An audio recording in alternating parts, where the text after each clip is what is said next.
What's up, mga ka-showbiz? Welcome back to our channel where we give you the latest and juiciest updates in the world of Pinoy showbiz.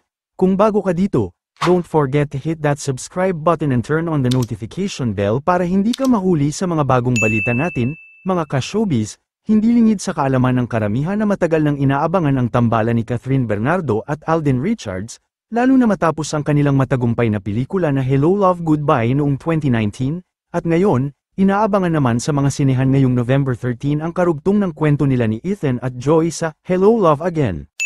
Ilang eksena pa lang, damang-dama na ang bigat at lungkot nina Joy at Ethan sa bagong teaser ng pelikulang Hello Love Again, nina Catherine Bernardo at Alden Richards. Nagpasalamat naman si Alden sa pagmamahal na ipinakita ng fans nila ni Catherine sa nakaraang advance ticket selling ng pelikula.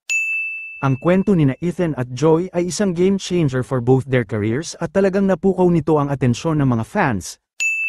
Ang tanong ng marami, ano nga ba ang susunod para kay Catherine at Alden? Magkakatotoo na nga ba ang gusto ng maraming Catden fans na maging official na silang magkarelasyon? Comment down below kung ano ang masasabi mo hinggil dito. So, that's the latest update on Catherine Bernardo and Alden Richards. If you're excited about what's next for them, make sure to like this video, leave a comment, and share your thoughts with us. Ano ang tingin nyo? Don't forget to subscribe and click that notification bell para lagi kang updated sa mga bagong showbiz balita. Until next time, mga ka-showbiz, stay safe and kita-kits!